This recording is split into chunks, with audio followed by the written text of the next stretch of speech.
Well, good morning, church family, and thanks for joining me in my house today. Obviously, you can tell that I'm under the weather a little bit, and my wife is as well, Noemi, and Joe's been sick. So there's been a few of us that it's been going through the house and did not want to share any of this with you guys. I know Jesus says share, but Jesus said keep COVID to yourself. So I talked with Dave and Bill and Tim and told them I'd be happy to just film this and then be able to play it on Sunday morning so that it did not mess with any of the guys' weekends having to study last minute and kind of throw that onto them. But we're continuing on our series on the miracles of Jesus, and I hope you had a great Christmas. This is not what you would consider to be a Christmas message by any stretch of the imagination, but it's an amazing story that I think we can apply to our lives today. This miracle is found in 3 of the gospel records. We have it in Matthew, Mark, and Luke. And I love it when we get to see the miracle from 3 different perspectives, from 3 separate authors. I think Dave talked about that a few weeks ago, and how we get to learn more about their personality and we get to see things from a little bit of a different angle. So our miracle today happens in a crowd. I don't know about you, but crowds are not my thing. I don't like being in crowds. I get a little bit anxious. I start to feel a little jittery and uncomfortable. But that's where this woman that we're going to talk about today met Jesus. It wasn't some quiet, private, personal prayer time that she was having. It wasn't any kind of a counseling session. It wasn't one of those services where you bring the lights down and the soft music playing and it's kind of pulling at your emotions a little bit and anything like that. Kind of the opposite, actually. Jesus is on the move. He's going to help this man Jairus' daughter who is about to die, and we'll see that in just a minute or two. So this is a huge emergency that Jesus is rushing to. And right in the middle of someone else's crisis, Jesus stops everything for one woman who refused to stay invisible. That's why I'm calling this miracle, If I Can Just Touch Him. If I Can Just Touch Him. So our miracle is given to us again in 3 different records. We're going to start looking in Matthew chapter 9. The Bible says, as Jesus was saying this, the leader of a synagogue came and knelt before him. My daughter has just died, he said, but you can bring her back to life again if you just come and lay your hand on her. Wow, that's some faith of a guy saying, Jesus, you can heal or you can raise my daughter from the dead. Jesus has done this once before. Remember the miracle where he raised the boy? So no doubt that the word has gotten out that Jesus is able to do this. Verse 19 goes on and says, so Jesus and his disciples got up and went with him. Verse 20, just then a woman who had suffered for 12 years with constant bleeding came up behind him. She touched the fringe of his robe, for she thought, if I can just touch his robe, I will be healed. Verse 22, Jesus turned around, and when he saw her, he said, daughter, be encouraged. Your faith has made you well. And the woman was healed at that moment. Matthew gives us the basics of the story, and it's an impressive story, no doubt. But let's look at Mark's record of it. It's in Mark chapter number 5, starting in verse 21. Jesus got into the boat again. Okay, so let me pause right there for a minute. He's just cast the demons out of this man that was called Legion, and the townspeople asked him to go away. So if you remember, even before that, Jesus comes across the lake. He meets them. They ask him to leave. He goes, now he's back in a boat and headed across the lake again. And he went back to the other side of the lake where a large crowd gathered around him on the shore. Then a leader of the local synagogue, whose name was Jairus, arrived. When he saw Jesus, he fell at his feet. Verse 23, pleading fervently with him. My little daughter is dying. What dad would not be pleading for the life of his child? My little daughter is dying, he said. Please come and lay your hands on her. Heal her so she can live. Jesus went with him and all the people followed, crowding around him. A woman in the crowd had suffered for 12 years with constant bleeding. She had suffered a great deal from many doctors. I can feel her pain there. He suffered a great deal from many doctors. I've suffered at the hand of some doctors myself. That's why I believe they call it just practicing medicine. She's been suffering for a great deal from many doctors. And over the years, she has spent everything she had to pay them. Everything. She spent every everything, every penny she had trying to pay these doctors to get help. But she had gotten no better. In fact, she had gotten worse. She had heard about Jesus, so she came up behind him through the crowd and touched his robe. For she thought to herself, if I can just touch his robe, I will be healed. Immediately the bleeding stopped, and she could feel in her body that she had been healed of her terrible condition. Jesus realized at once that healing power had gone out from him. So he turned around in the crowd and asked, who touched my robe? One, how can you possibly know who it is in a huge crowd bumped into you? You ever been in a big crowd and people bumping into each other? Can you imagine that scenario and somebody turning around and saying, who just touched me? Who just touched me? But that's what happened. And also, too, like Jesus didn't know who it was or what was going on there. Of course, Jesus knew. Verse 31 goes on and says, his disciples said to him, look at this crowd pressing around you. How can you ask, who touched me? But he kept on looking around to see who had done it. Then the frightened woman, trembling at the realization of what had happened to her, came and fell to her knees in front of him and told him what she had done. And he said to her, daughter, your faith has made you well. Go in peace. Your suffering is over. I can't wait to hear Jesus say that to me. It seems like ever since we moved to Kansas, I've had some physical problem after physical problem. Maybe it's Kansas. No, I'm just teasing, of course. But I had one esophageal cancer, pre-Barrett's disease, where God healed me of that. Wasn't long after that, and I had the internal bleed that took 3 years. And then I had the surgery that fixed that. And about 4 or 5 months later, I was hit on the interstate and had to have rotator cuff and labrum and my back issues from the car accident. And it just seems like it's one thing after another. And now I'm sick again. So I can't wait for Jesus to look at me and say, son, your suffering is over. What a day that will be, as the old hymn says, when my Jesus I shall see, when I look upon his face, the one who saved me by his grace. When he takes me by the hand and leads me through the promised land. What a day, glorious day that will be. No more suffering, no more sin, no more pain, no more death. It'll all be gone. We'll have a perfect body. We'll get to spend eternity with our Savior. I can't wait for that day. All right, now let's look at Dr. Luke's record of the story. Luke chapter 8, verse 40. On the other side of the lake, now again, remember, Jesus has just been turned around and run out of town for killing a bunch of pigs. The crowds, well, and by pigs, I mean literal animals. So the crowds welcomed Jesus. Well, that's quite a different set of circumstances, quite a different reception than the last one he had gotten when he got off the boat, because they had been waiting for him. 41. Then a man named Jairus, a leader of the local synagogues, came and fell at Jesus' feet, pleading with him to come home with him. His only daughter, who was about 12 years old, was dying. And Jesus went with him, and he was surrounded by the crowds. A woman in the crowd had suffered for 12 years with constant bleeding, and she could find no cure. Like I said, I can relate to that. Mine was only 3 years. Hers was 12. That's a long time. Coming up behind Jesus, she touched the fringe of his robe. Immediately, the bleeding stopped. Who touched me? Jesus asked. Everyone denied it. And Peter said, Master, this whole crowd is pressing up against you. But Jesus said, someone deliberately touched me, for I felt healing power go out from me. When the woman realized that she could not stay hidden, she began to tremble and fell to her knees in front of him. The whole crowd heard her exclaim why she had touched him, and that she had been immediately healed. Daughter, he said to her, your faith has made you well. Go in peace. This poor woman has been suffering for 12 years. Like I said, I thought I had it bad with 3 years of bleeding. This woman had 12 years of bleeding. 12 years is a long time. That's not just like, some kind of a short little thing. I mean, I was losing a unit of blood every 3 days. I don't know how much blood she was losing, but it had to be substantial. 12 years, that's not just like a bad week or a bad year. That's not even just like a rough season of life. That's like a life-changing thing. Everything changes. And then it gets worse. Not only does she have this bleed that can't be healed, she spent all of her money on doctors. She didn't get any better. In fact, she was getting worse.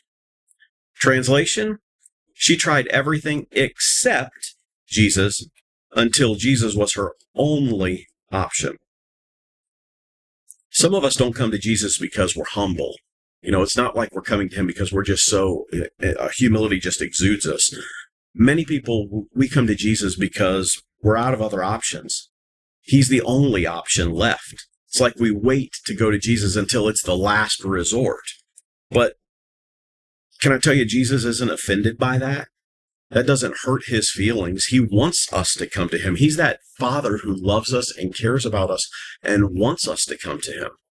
So this woman is coming to Jesus. She's been through so much.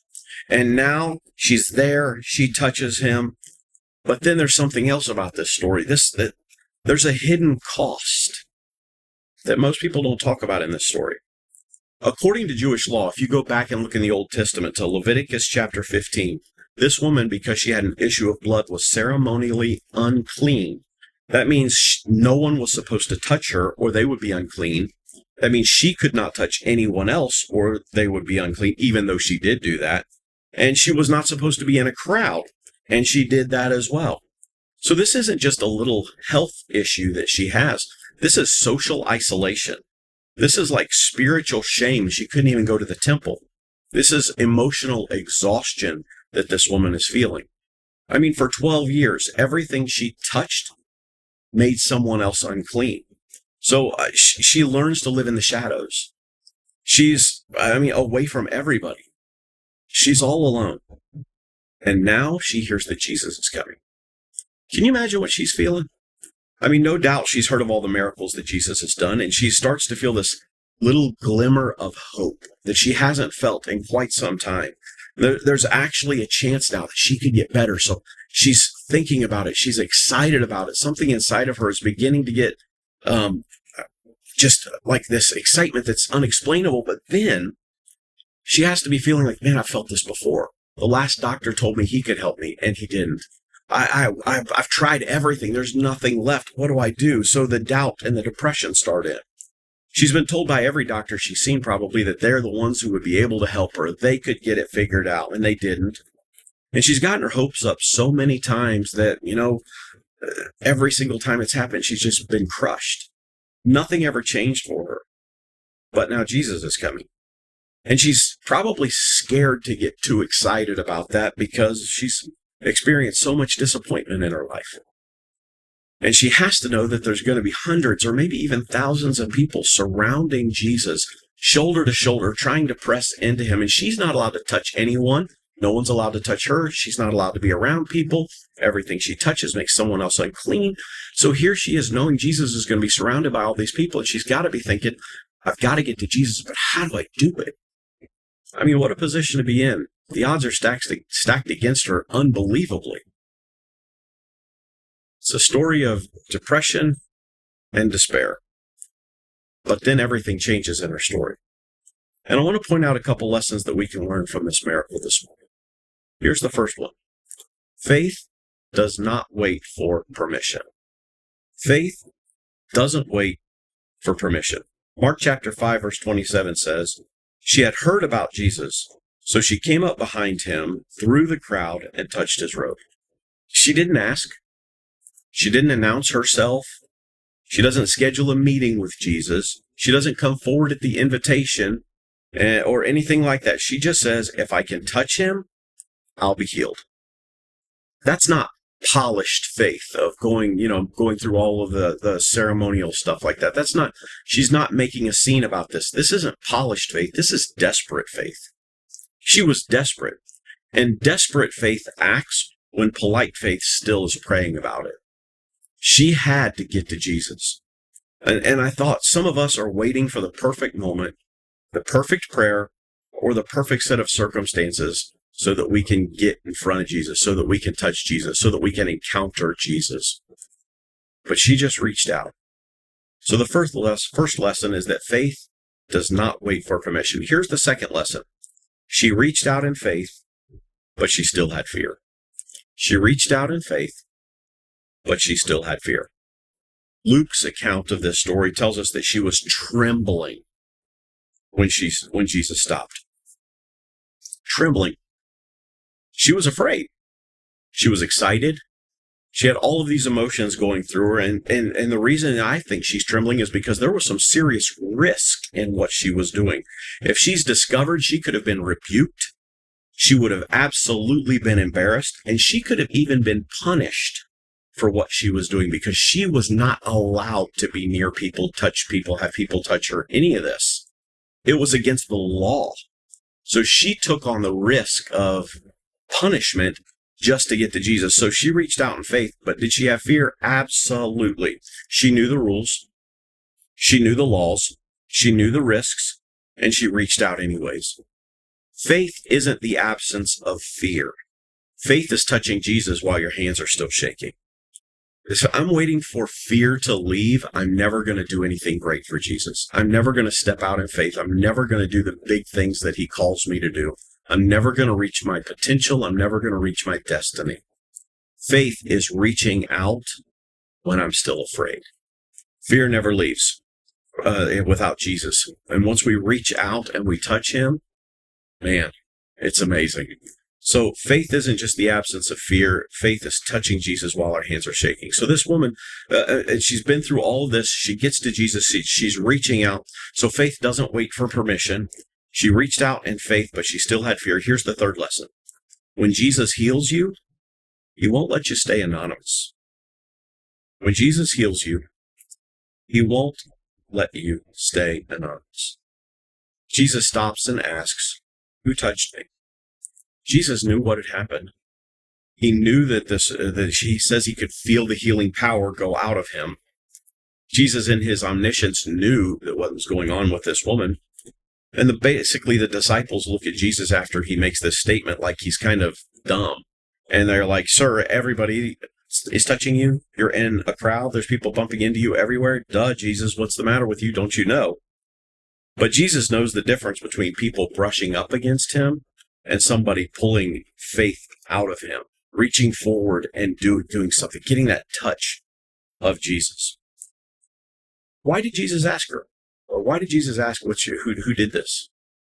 Couldn't he have just let her slip back into the crowd, healed, and go home and everything be wonderful and live a normal, just peaceful life and be able to just share her testimony in church every once in a while about how Jesus healed her and be able to be a small testimony in her community?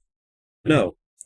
Jesus didn't ask to shame her either because she wasn't supposed to do it. He didn't try to get her in trouble for what she did. He asks because he was about to restore her.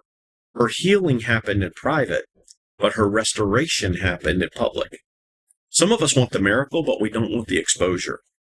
But here's the thing. Jesus loves us too much to heal us and let us hide. We want all the benefits of touching Jesus without the exposure. We don't want people to think that we're some kind of a religious freak or a Jesus freak or a religious nut or any of those things. We don't want people to look down on us or think less of us. So we want to get our touch from Jesus and we want to sneak back into the shadows a lot of times. But there's a problem with that kind of thinking. And we've talked about it multiple times as we've gone through the miracles over the last few weeks. And here it is. Here's the reason. Our miracle is not for us.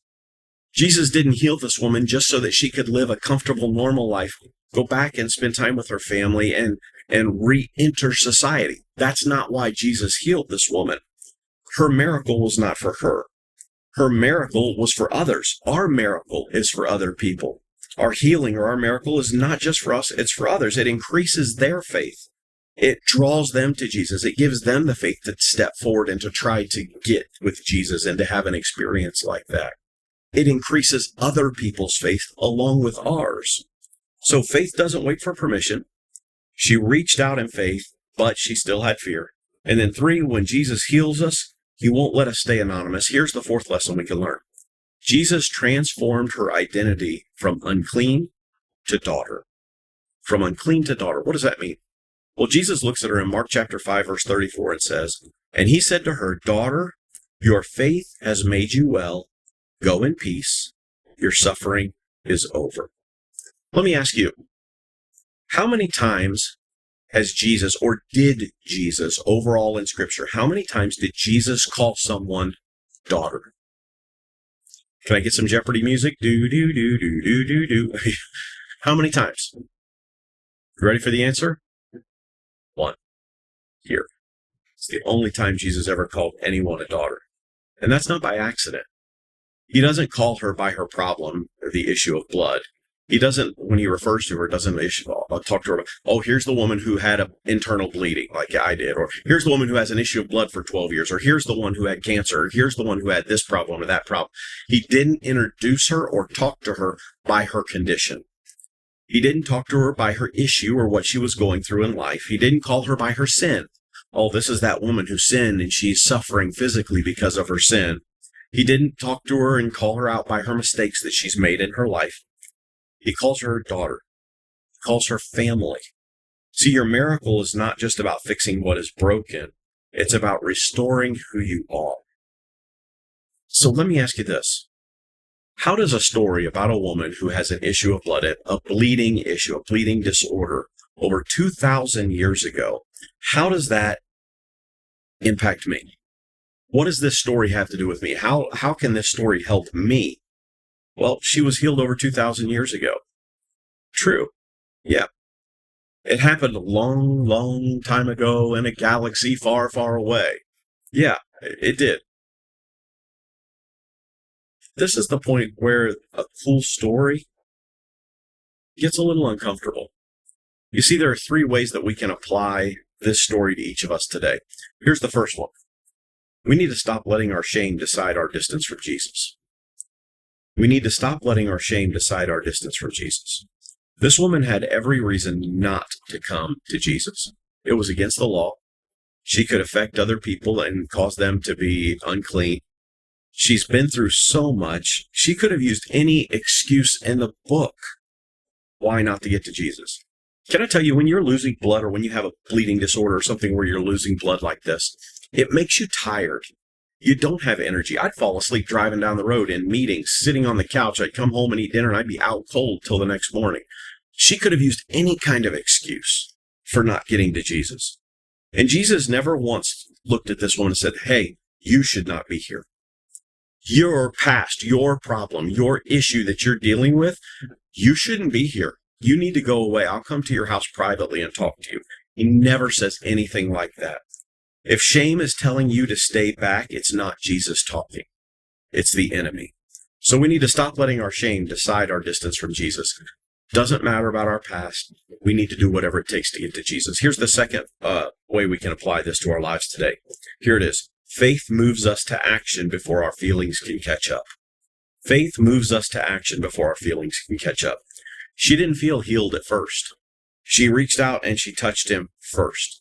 She didn't just get close to him and all of a sudden think, oh man, I can feel it. It's coming. I'm getting healed right now.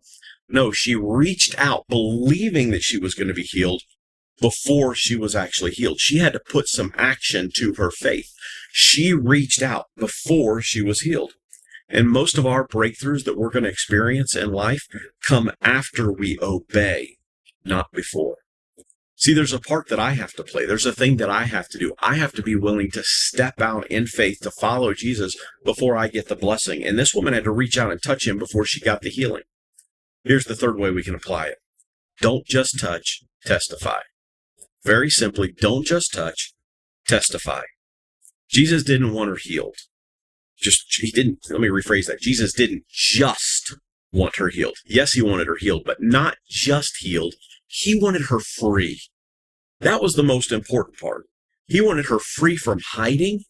He wanted her free from fear. He wanted her free from her disease. He wanted her free from the labels that were put on her. He wanted her free from the silence that she's been living in. See, our testimony, sharing what's happened to us, might be the final step of our miracle, taking it to the next level and giving us freedom that we've never experienced before. This woman didn't interrupt Jesus' mission. She was his mission. She was the reason that he was here. What she did revealed the heart of Jesus. Luke 19:10 says, "For the Son of Man came to seek and to save those who are lost." She was lost. She was sick. And she needed Jesus even more than she even knew, not just for the blood issue, her physical issue that she was struggling with. She needed him to heal her soul, to bring this freedom, this miracle into her life that gives her just this restoration that can only come through a relationship with Jesus. So, and the same Jesus who stopped in the crowd and talked to her and gave her her healing, gave her her restoration, He's still stopping today in crowds to talk to each one of us individually. Sometimes our miracle isn't waiting for us to have more faith. Sometimes it's just waiting for us to reach out with one honest touch and to take that step towards Jesus. So, what areas in your life do you feel like you have an issue of blood? What area of your life do you feel like there's something that is wrong that you need to get to Jesus? Can I tell you, he's as close as the song says, he's as close as the mention of his name? Yes, but he's as close for her and for us as just reaching out. When she reached out and touched him, everything changed. So it puts the ball into our court. Do we want that healing? And healing may be different than what our idea of it is, but Jesus will heal us. Do we need restoration in our relationship with him and with others? All we have to do is have the faith to reach out and touch Jesus. Get close to Jesus, because when we do, that's when the healing happens. So what area of our lives today do we need to reach out and touch Jesus? I'm going to finish up here and I'm going to turn it over to the guys. And you guys, I hope you have a great discussion about this. And I look forward to seeing you all next week. God bless you. I love you guys. Have a blessed day.